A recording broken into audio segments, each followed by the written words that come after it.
The Book of the Damned, Part 1.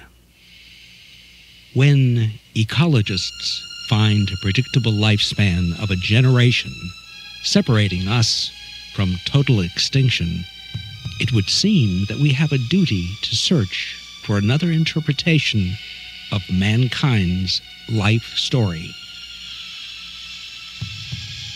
Vine Deloria said that in God is Red. What a curious thing to say. Because we're on the verge of extinction, we should look for another interpretation of mankind's life story? What difference does a story make?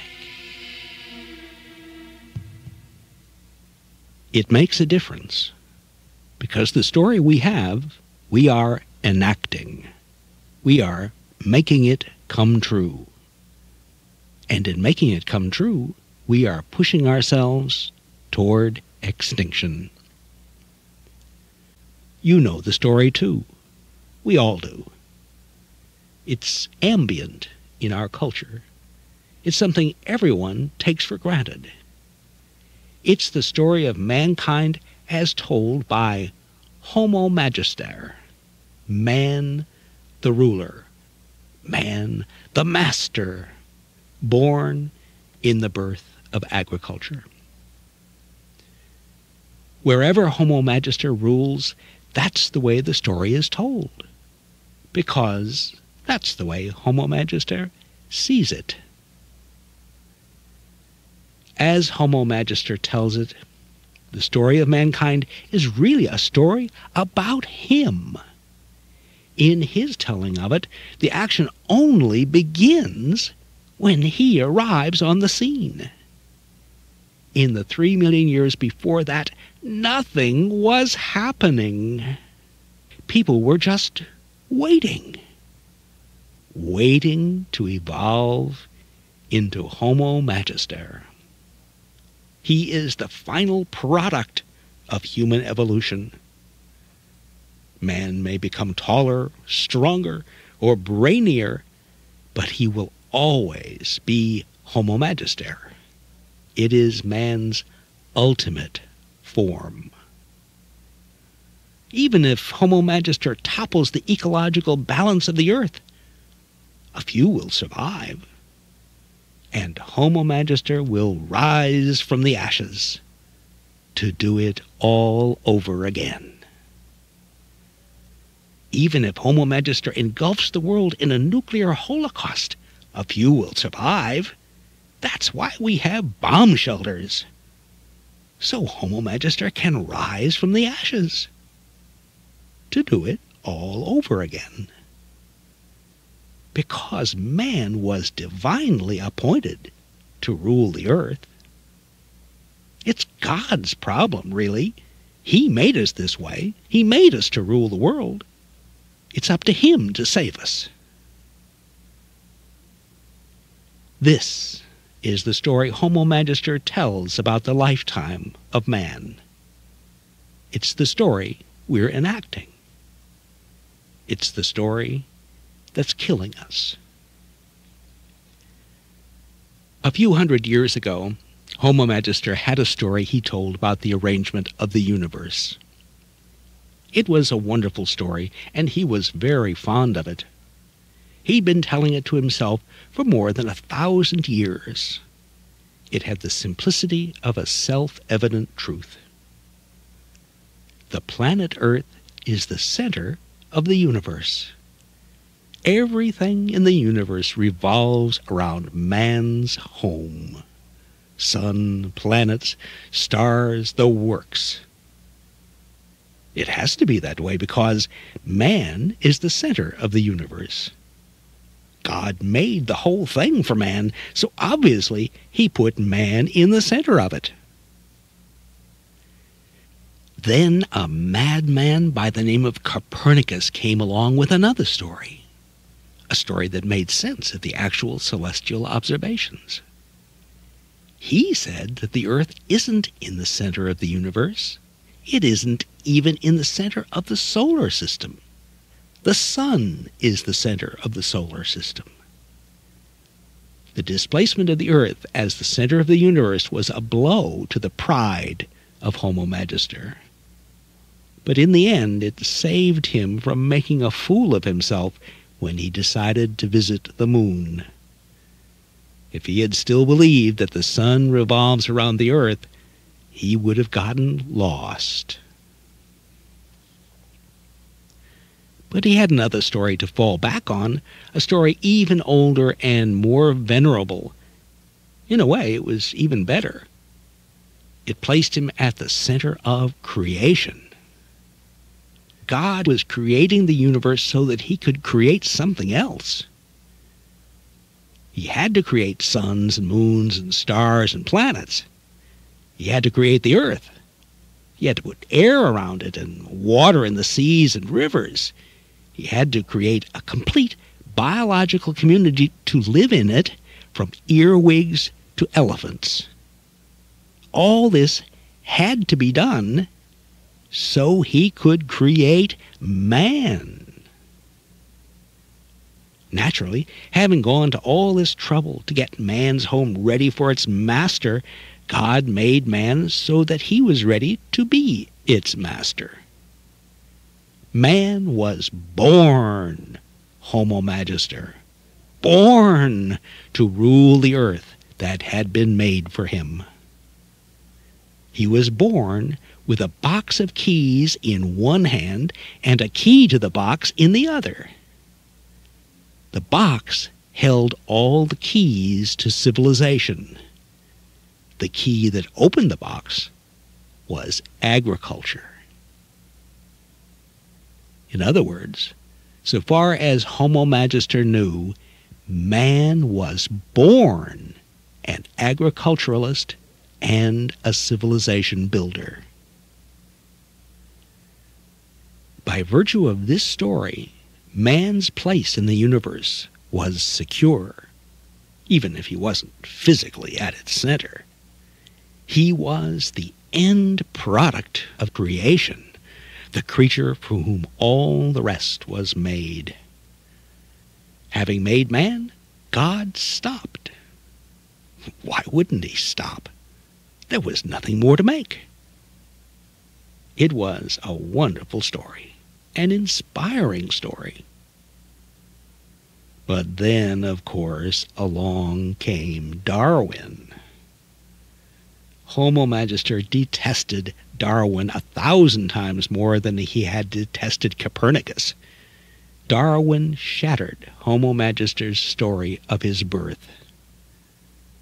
According to Darwin, man hadn't been born apart from and above the rest of the biological community. He had been born right in it. Not its ruler, its product. Not a master, a subject. Subject to the same biological processes that control the lives of flukeworms and bats and moles. He had not been shaped by the hand of God. He had been shaped by the mindless forces of natural selection. He wasn't the son of God. He was the son of apes. He hadn't been born an agriculturalist and a civilization builder, tall and handsome and brainy. He'd been born a squat, stupid savage.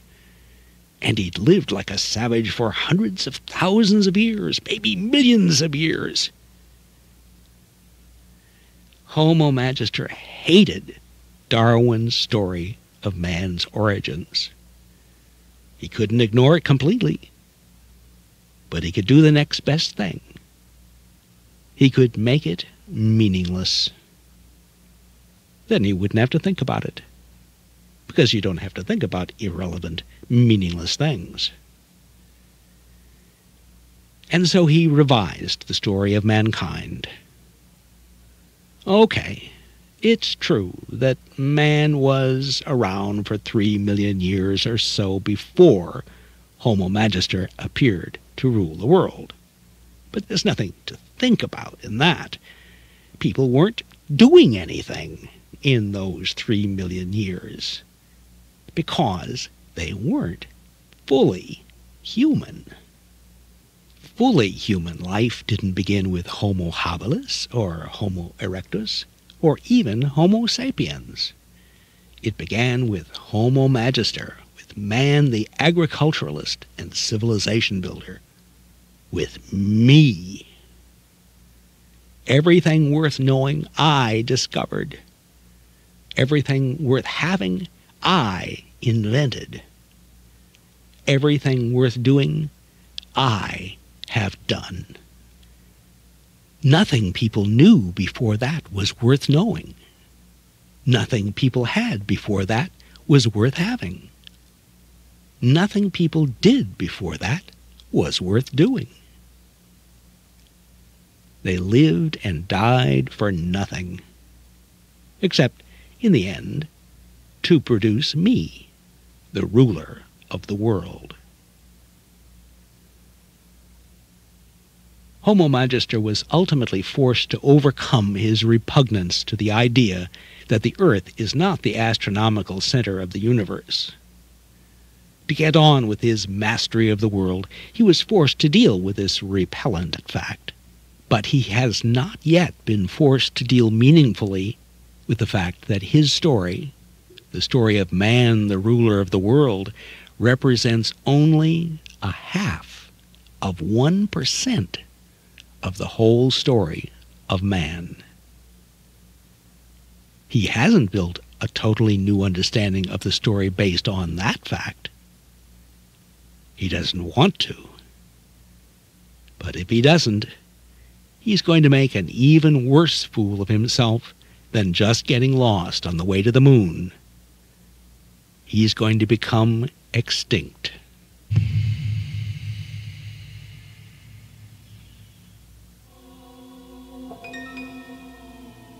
Part 2. It took man 3 million years to figure out that his destiny is to rule the world. He was a slow starter.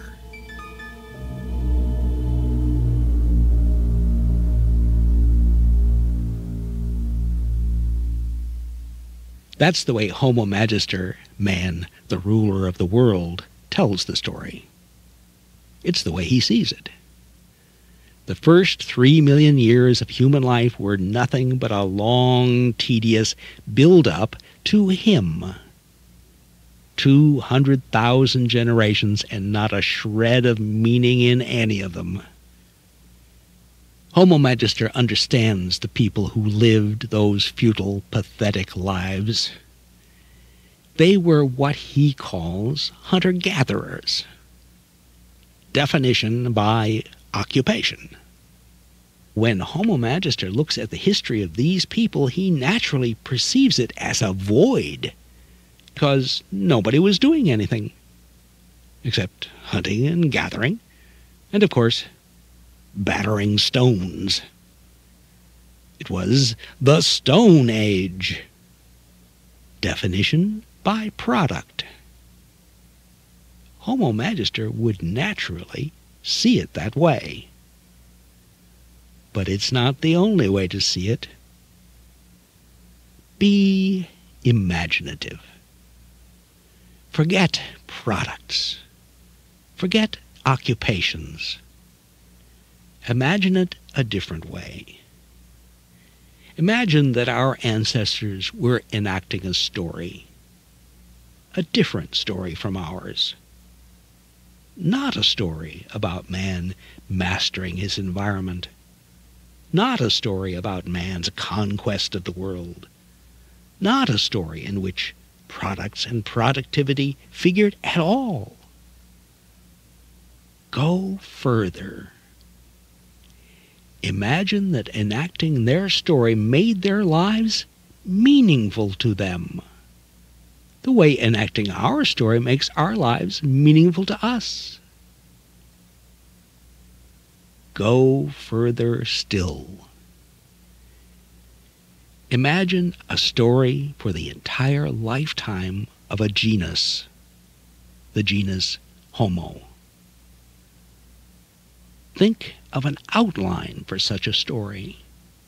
Not 3 million years of nothingness, followed by an explosive flourishing so violent that it consumes the world in 10,000 years, followed by extinction. That's not a story for the lifetime of a genus.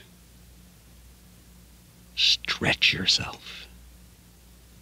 Imagine that during the first 3 million years of human life, people were enacting a story, and that it was man's destiny to enact that story. Not just for 3 million years, for 30 million years, for 300 million years, for the lifetime of our planet, perhaps. Billions of years.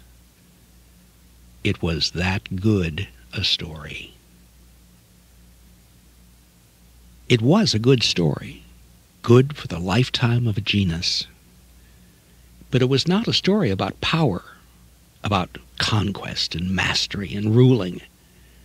Enacting it didn't make people powerful. Enacting it, people didn't need to be powerful, because enacting it, people didn't need to rule the world.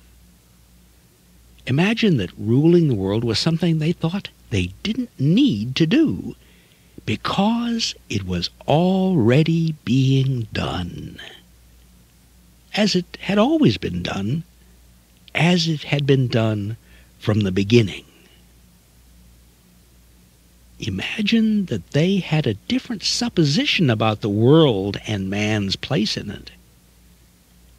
Imagine that they didn't suppose, as Homo Magister does, that the world belongs to man, that it is his to conquer and rule. Imagine that, in their ignorance, they suppose something else entirely. Be outrageous. Imagine that they suppose something completely absurd, that man belongs to the world. Every creature born in the biological community of the earth belongs to that community. Nothing lives in isolation from the rest. Nothing can live in isolation from the rest. Nothing lives only in itself, needing nothing from the community. Nothing lives only for itself, owing nothing to the community. Nothing is untouchable or untouched. Every life in the community is owed to the community and is paid back to the community in death. The community is a web of life, and every strand of the web is a path to all the other strands. Nothing is exempt. Nothing is special. Nothing lives on a strand by itself, unconnected to the rest. Nothing is wasted. Everything that lives is food for another. And everything that feeds is ultimately itself fed upon, or in death returns its substance to the community. And in belonging to the community, each species is shaped by belonging. By belonging, by feeding and being fed upon, each generation of each species is shaped. Of each generation, some, better suited to survive, live to reproduce. Others, less well suited, do not. And so the generations are shaped by belonging to the community that shapes them. Nothing is exempt from the shaping. The fishes that 400 million years ago lived in the offshore shallows of the oceans were shaped and learned to venture up onto the land, and in venturing onto the land were shaped by their contact with the community already living there. And being shaped over millions of years became reptiles. No longer tied to the shore, the reptiles ventured inland, where they were shaped, so that over millions of years some of them became birds, so that some of them, shaped in another way, became mammals. And the mammals, belonging to a community of plants, birds, amphibians, and reptiles, were shaped into many different forms, into bats and anteaters and dogs and horses and deer and elephants and apes. And all of these were shaped by belonging to the community of life, by feeding and being fed upon. And over millions of years, the members of one branch of the family of apes were shaped into a man-like creature that we call Australopithecus africanus. And Australopithecus africanus was shaped over millions of years until he became Australopithecus robustus, stronger and taller and more manlike, because he had been shaped, because he had belonged to the community of life. And being shaped over millions of years, Australopithecus robustus became still stronger and taller and more manlike until, looking at him, we have to call him man, Homo habilis. Man was born belonging to the world, being shaped. He did not exempt himself from that shaping just because he was man, and so he continued to belong to the community that had shaped him, and by belonging to it, continued to be shaped.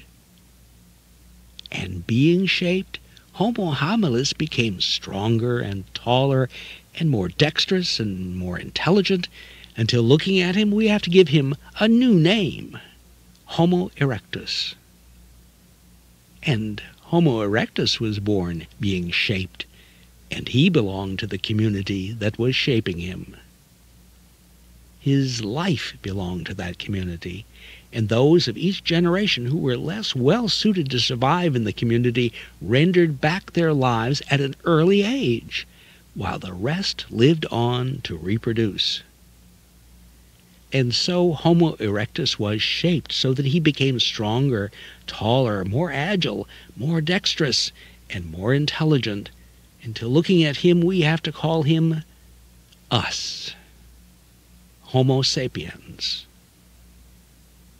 And Homo sapiens was born being shaped. He was born a member of the community that was shaping him, not exempt from membership by virtue of his greater intelligence, not isolated from the rest by virtue of his capacity to wonder and dream, not aloof from the rest by virtue of his knowing that he was unlike the rest in these ways, a part of the rest. And being a part of the rest, Homo sapiens was shaped. Shaped not by nothing, shaped not by ignorance, shaped by belonging to the community of life, which was itself being shaped. The community itself was being shaped. The matter was being handled, not by man. The shaping of the world was not in man's hands. It was in other hands which had shaped it from the beginning. It was in the hands of the gods. The gods were shaping the community of life on earth, and man belonged to that community and was being shaped with it and in it. Man was being shaped by the gods. Man was living in the hands of the gods, and the gods did not rebuke him, or send him teachers, or send him saviors, because there was no need to, because he was living in their hands. Man had found his destiny. He had been fulfilling it from the beginning. It was his destiny to live in the hands of the gods for the lifetime of this planet. And following the supposition with which he had been born, the supposition that man belongs to the world, Homo sapiens was shaped. The shaping had hardly begun. The shaping had hardly begun, but he was already a singer of songs and a dancer and a painter and a sculptor. The shaping had hardly begun when in one part of the world, one branch of the family of Homo sapiens said, "Stop! Man was not born to be shaped. Man was born to shape. Man was not born to be shaped by the world. He was born to shape the world. Stop! Man was not born to live in the hands of the gods. Man was born to live in his own hands. Stop! We have been testing the wrong supposition. Man doesn't belong to the world. The world belongs to man. It's ours to shape, to conquer, to rule." Homo Magister had been born, and he was born refusing to be shaped any further, refusing to be shaped as man had been shaped from the beginning by belonging to the community of life. He didn't belong to that community. That community belonged to him. He didn't owe his life to it. It owed its life to him. He took that life and made himself the master of it. He took the life of the biological community into his own hands and used it as if it belonged to him. It wasn't a technological advance. It was a rebellion. Homo Magister would no longer be shaped by belonging to the community of life. He would no longer be limited, as all other species are limited by that shaping. He would grow without limit. And to support that growth, he would reshape the biological community into his private food preserve. Food that had once belonged to all, he would seize for himself alone, to be shared with no others. Land that had once supported the life of all, he would seize for himself alone, to be shared with no others. This was his right, if the world belongs to man. And his growth would be voracious, because it was without the limit imposed on all who belonged to the community of life. Homo Magister no longer belonged to that community, and so he grew without limit. But Homo Magister hadn't really escaped the limits imposed on him by the community of life. He was only outrunning them. Outrunning them for a little while, for what is only an eye blink of time in the life of our planet. For 10,000 years. The limits caught up with him then. The limits caught up with him now, when Homo Magister is us.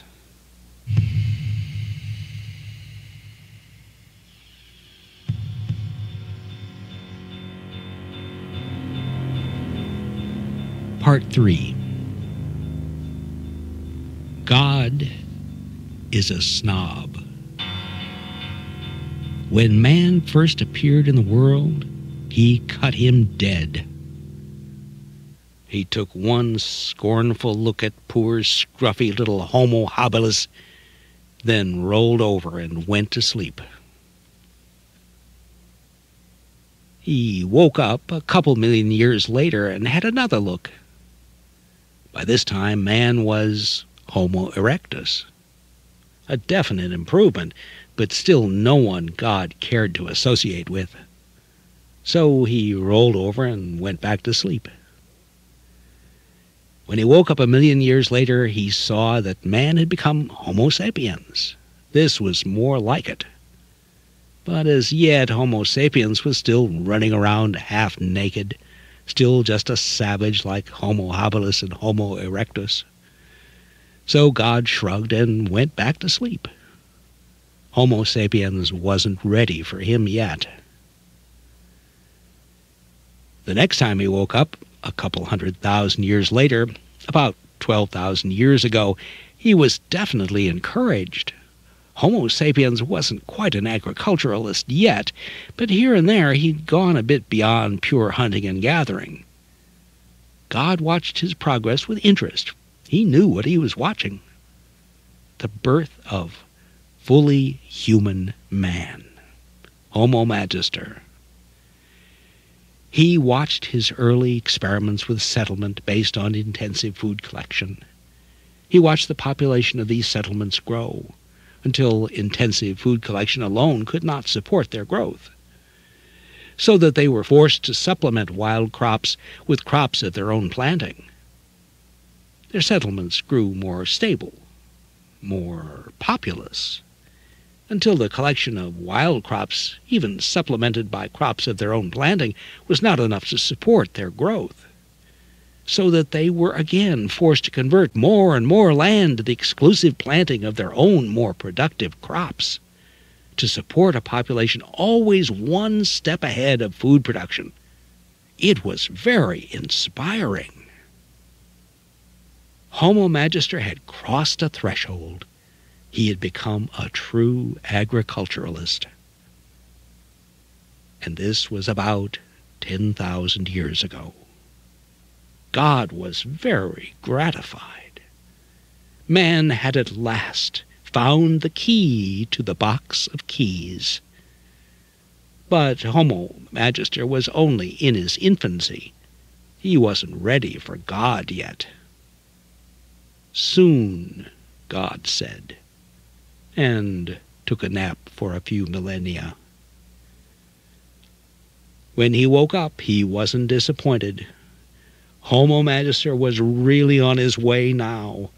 It was about 2000 BC, and the box of keys that had been unlocked with the key of agriculture was wide open. The agricultural revolution had spread throughout Europe.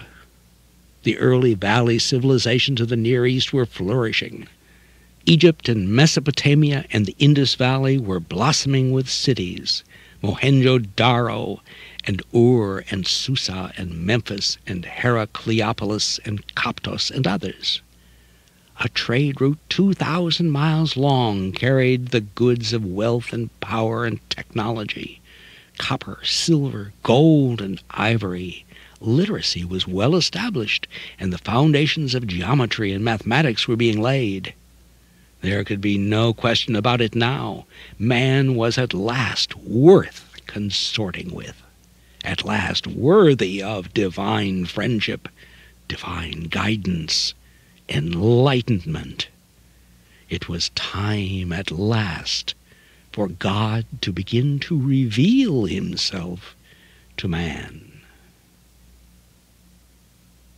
This is the way Homo Magister likes to tell the story. His is a fastidious God, a God who, understandably, did not care to associate with the wrong sort of people, with savages. He was saving himself for people of his own class, the ruling class. Homo Magister has a right to tell the story this way. It's his own God he's talking about, after all. But it's not the only way to tell it. I like to think, outrageously, that I have a better opinion of God than Homo Magister does. That he is not a snob. That he loved man from the beginning. I like to think of him that way. It helps me think of him that way if I call him something else. The gods, they seem friendlier somehow. Be outrageous with me. Imagine that the gods did not bring man into the world and snub him for 3 million years. Imagine that the gods, having shaped man from the Australopithecines, did not despise their own handiwork. Imagine that they had a care for Homo habilis, squat and dim and ugly as he was. I suppose he was ugly. Ugly as a toad, maybe. Be ridiculous. Imagine that the gods loved Homo habilis as much as they love toads, as much as they love crocodiles and weevils and jellyfish and coyotes and Gila monsters and porcupines and mice and elephants and sharks and crickets. Be preposterous. Imagine they actually realized that Homo habilis was human. That they understood as well as we do what being human means. It isn't just that man is smarter than sparrows or spiders or beavers. Man does something they don't do, can't do. He learns things they can't learn. And what he learns, he teaches to his children. And what his children learn, they teach to their children. There is an accumulation, generation after generation, an accumulation called culture. It includes everything. Knowledge about the world, about people, about the past, about how to behave, about how to solve problems, about how to do things and make things. It includes stories and songs, theories, beliefs, superstitions, prejudices, everything. Just think. Man was not born a civilization builder, but he was born a culture builder. Stretch yourself. Imagine that the gods were as clever as I am. That they knew that man was a culture builder. Imagine that this didn't take them by surprise.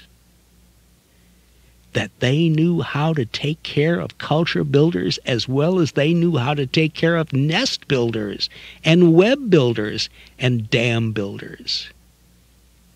Try to imagine the gods being as competent as that.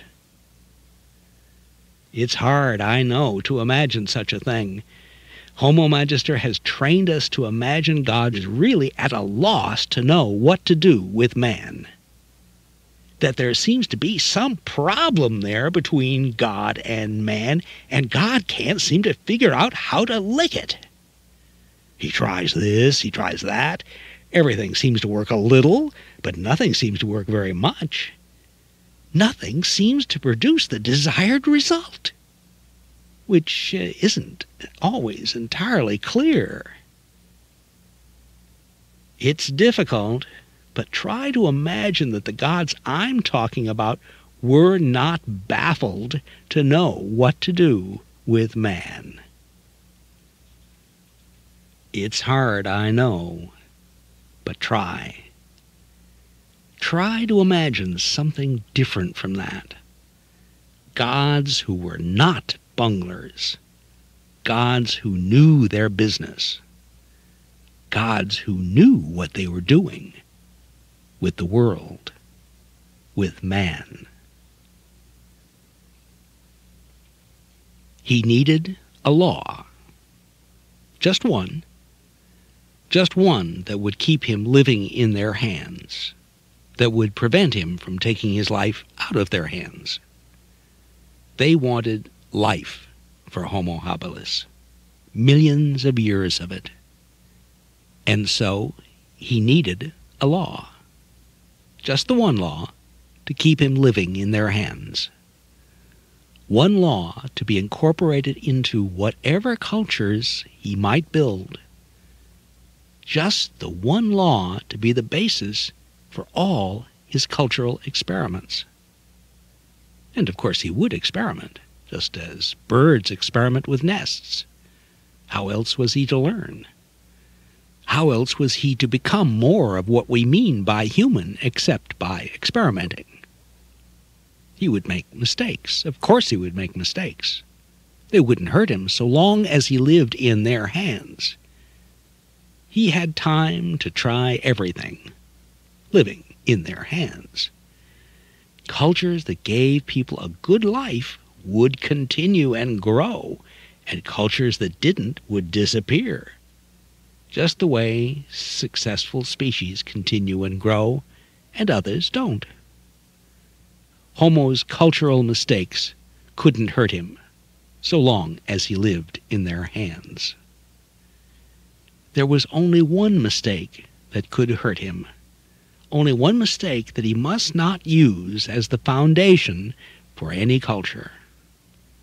Only one mistake that had to be forbidden to him, taking his life out of their hands, taking his life into his own hands. Because that mistake would be deadly to man. That mistake would mean death for man. He needed just the one law. One law, the basis for 1,000 cultures, 1,000,000 cultures. Because for some crazy reason, the gods love diversity. Never make two things alike. A law was in readiness. It had already been written. It had been written billions of years before, where the gods write what they write. You know where the gods write what they write. Not on clay tablets or papyrus. I'm not talking about bunglers here. I'm talking about competent gods. Gods who shaped a universe that has worked for 15 billion years. You know where they write what they write. You know where they wrote the law of gravity. In the fabric of matter itself. It was written there from the beginning. It lay hidden there, where it was written, for 15 billion years. It was unnoticed, unthought of, yet obeyed. No one even guessed it was there. Until one day someone sitting, at least in fancy, under an apple tree, watched an apple fall to the ground. He looked dumbfounded at the apple, at the ground. His jaw dropped. "Good Lord," he said, "it's a law. When we walk, we are following a law." The law I'm talking about is a law like that. It's written in the very fabric of the living community, as the law of gravity is written in the very fabric of matter. Written there in the living community from the very beginning of life. It lay hidden there where it was written for 4 billion years. It was unnoticed, unthought of, yet obeyed. No one even guessed it was there. Until one day, someone sitting, at least in fancy, beside the carcass of a deer, watched the flies swarming over it. Dumbfounded, he looked at the deer, at the flies. His jaw dropped. "Good Lord," he said, "it's a law. When we live, we are following a law." A law followed everywhere, in the seas, on the shores, in the forests, in the ponds, on the plains, in the deserts. Followed by everything that moves in the community of life, great and small, naked and armored, scaled and feathered, spined and spineless, brainy and brainless, by paramecia and elephants and sharks and grasshoppers and frogs and wolves and ticks and deer and rabbits and turtles and owls. It's a universal law, written where only the gods could have written it. And so a law was in readiness for Homo habilis, a single law, a biological law, a sublime law, the pattern for 1,000,000 cultures, no two alike, as it is the pattern for 1,000,000 species, no two alike. A law good enough to be the basis for 1,000,000,000 years of cultural experimentation. A law never to be outworn or outgrown, because it had been written by gods who were actually gods and not blunderers. A law was in readiness for man as he was. It didn't have to be taught to him any more than it has to be taught to butterflies or jackals or tadpoles, any more than the law of gravity had to be taught to him. He was born following it, as the community of life itself had been born following it. He didn't wonder what law it was he was following when he lived, any more than he wondered what law he was following when he walked. The law was in readiness for man, the culture builder, the only law he had to incorporate into every culture he might build, as it is the only law that must be incorporated into every nest that birds might build, into every web that spiders might build, into every dam that beavers might build, because it is the law that fosters life. It was easy to follow, as easy to follow as the law of gravity. And following it over thousands of millennia, cultures of unthinkable diversity appeared throughout the community of man, were tested, were shaped, were abandoned, were refined, no two alike, as the gods seem to like things. No two alike except for one thing only, that they were founded on the law of life, the law whose only restraint was to keep man living in the hands of the gods, in the hands of gods who knew their business, gods who knew how to foster life for culture builders as well as they'd known how to foster life for the world. Strange gods, strange to Homo Magister, strange to him because they love all whom they called life, and not just him. Strange to him because they wanted life for man, not power. Strange to him because they're competent to rule the world without man's help. They're strange to him for another reason, because they're not fussing over him, not pleading with him to repent, not begging him to return the rule of the world to them. They don't have to. It will be returned to them. You see, the law of life has sanctions that protect the community of life, sanctions that protect it from those who imagine that they can live as no others live by defying the law. Sanctions for outlaws.